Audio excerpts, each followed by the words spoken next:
রাত তখন প্রায় শেষ। শহরের সব শব্দ যেন ক্লান্ত হয়ে ঘুমিয়ে পড়েছে।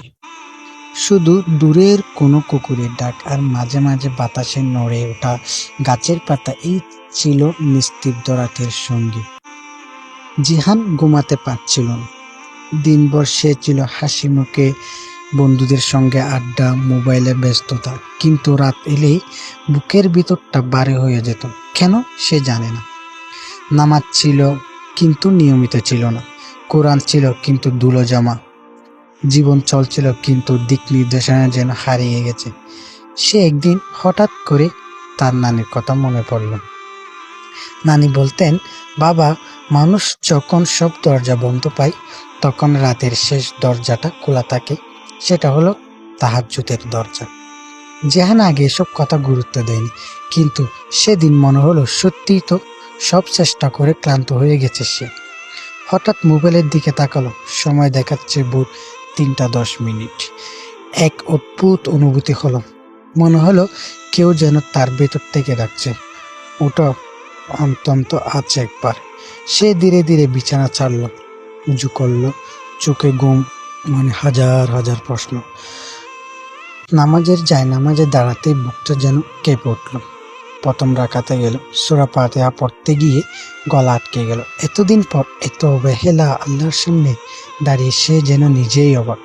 দ্বিতীয় রাকাতে গিয়ে চোখ দিয়ে অশ্রু গড়িয়ে পড়ল, কিন্তু সে জানে না এমনটা কেন হচ্ছে।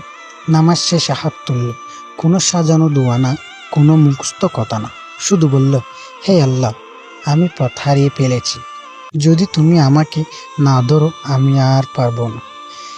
এই এক বাক্যে যেন বুকের ভেতর হালকা হয়ে গেল, বুকটা যেন বাড়ি থেকে হালকা হয়ে গেল। সেদিনের পর জেহান একদিনও হঠাৎ বদলে যায়নি, সমস্যা একদিনে শেষ হয়ে যায়নি, কিন্তু একটা জিনিস বদলে গিয়েছিল, তার রাত। সে নিয়মিত তাহাজ্জুদ পড়তে শুরু করল, কখনো 2 রাকাত, কখনো 4 রাকাত, কখনো 6 রাকাত, কখনো চোখ বেজে, কখনো শুধু চুপচাপ বসে থাকত। কিন্তু কিছুদিন পর সব সময় রাগ করতো, এখন ধৈর্য আসে। সে ভুলগুলো টানত, সেগুলো আর আগের মতো শক্ত নয়। সে দুয়া আগে শুধু চাওয়া ছিল, এখন তা বিশ্বাসের রূপ নিচ্ছে। হঠাৎ একদিন এক পুরনো বন্ধু ফোন করল। সে বহুদিন অনেক বন্ধু জোগাড় করেছিল বা তার সাথে কথা বলছিল, আগে সঠিক পথে কাউকে ফিরিয়ে আনতে পারেনি এবং সেও সঠিক পথে আসতে পারেনি। তার কথায় অনুপ্রেরণা পেল জেহান। আর একদিন আরেকটা এমন সুযোগ এলো, সে অনেক দিন চেয়েও পায়নি। সে বুঝলো, হেদায়েত বজ্রের মতো হঠাৎ আসেন। হেদায়েত আসে ধীরে ধীরে, নীরবে, রাতের শেষ অংশের মতো। অনেক রাত পর একদিন সে সেজদায় গিয়ে হাসলো, কারণ তার জীবন নিখুঁত হয়ে যায়নি, কিন্তু সে জানতো এখন সে সঠিক পথে আছে।